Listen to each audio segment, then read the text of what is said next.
RCM आपकी जिंदगी में एक बहुत जबरदस्त प्रसाद बन के आया है ना। ये बहुत बड़ा तोहफा हमें परमात्मा ने दिया है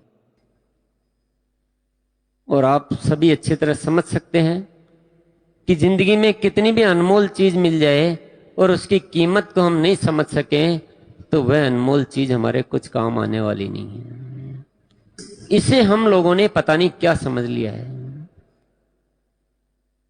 आरसीएम को हम गलत समझेंगे तो हमारी जिंदगी भी गर्त में ही जाने वाली है।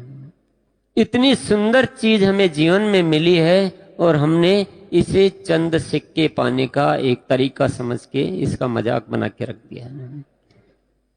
हम इसे मुफ्त का माल समझते हैं कि मेरा क्या गया है, मूड होगा तो कर लूंगा, नहीं तो।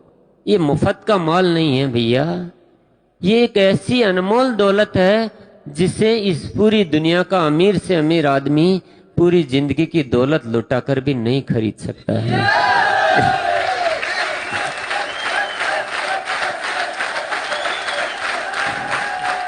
इस दुनिया का बड़े से बड़ा व्यक्ति जो चीज नहीं कर सकता है वो चीज आप करके दिखा सकते हो। इतना बड़ा अधिकार आपको मिला है और आप इसे मुफ्त का माल समझते हैं तो ये गलत बात है। किसी की जेब में हीरा पड़ा हो और वो उस हीरे को कांच का टुकड़ा समझता रहे तो वह हीरा उसकी जिंदगी में कुछ काम आएगा क्या, बताइए। और हम कहीं इस अनमोल हीरे को कांच का टुकड़ा तो नहीं समझ रहे हैं।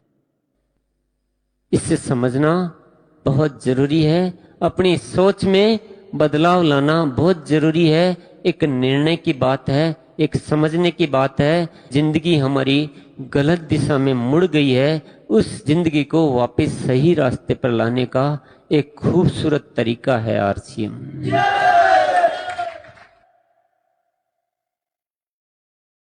ये हमारी जिंदगी की एक पूरी की पूरी बहुत बड़ी सच्चाई से लिंक रखता है। ये किसी के व्यक्तिगत जीवन का मामला नहीं है, ये पूरे देश को बचाने का मामला है। मुझे तो ये एक ऐसी घटना लगती है जिस तरह की घटना मुझे कभी पूरे इतिहास में दिखाई नहीं दी कि इस तरह की कोई घटना घटित हुई हो जहां आम आदमी के द्वारा सामान्य तरीके से जीवन जीते हुए पूरे देश का नव निर्माण किया जा सके, पूरे देश को पूरी दुनिया में एक सर्वश्रेष्ठ राष्ट्र बनाया जा सके, जहां पर लोगों को वो जिंदगी दी जा सके जिस जिंदगी को जीने के लिए इस धरती पर आए हैं। इंसान को इंसान बनकर जीने का ये सही रास्ता देने वाला ये बहुत बड़ा अनुष्ठान है आरसीएम। और इसको ठीक से समझना ही हो तो एक बात और इसके बारे में मैं बता देता हूं कि आरसीएम क्या है। पर उससे पहले मैं एक सवाल आपसे करूंगा कि क्या भारत आजाद हो गया है? पर गलती आपकी नहीं है।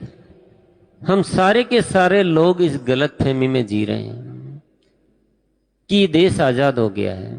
यही गलतफहमी हमें खाई जा रही है। आजाद हुआ नहीं है, आजादी के काम की शुरुआत जरूर हुई थी। कुछ लोगों ने अपनी जान की कुर्बानी देकर इस आजादी के काम की शुरुआत की थी।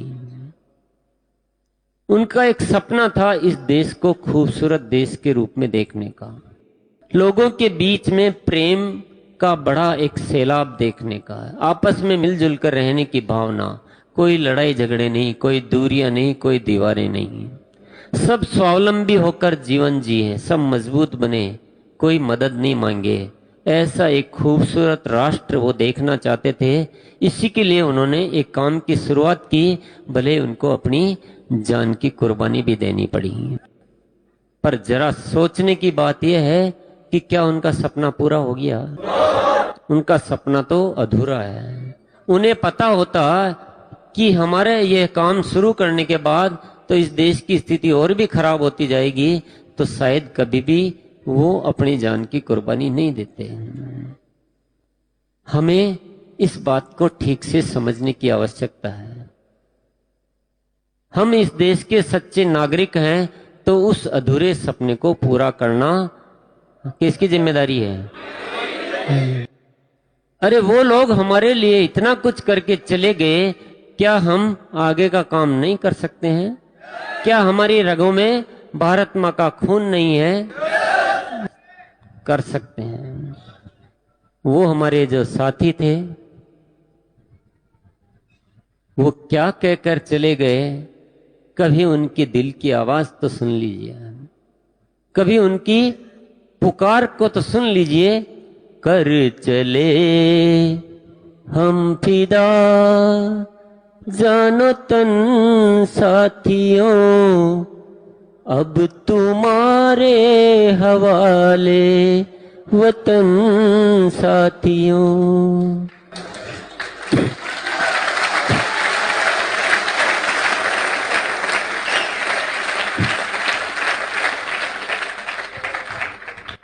हम तो अपनी जान देकर इस वतन को तुम्हारे हवाले करके जा रहे हैं, और ये वतन को तुम वास्तविक आजादी दिलाओगे, हम इस भरोसे के साथ ऊपर जा रहे हैं।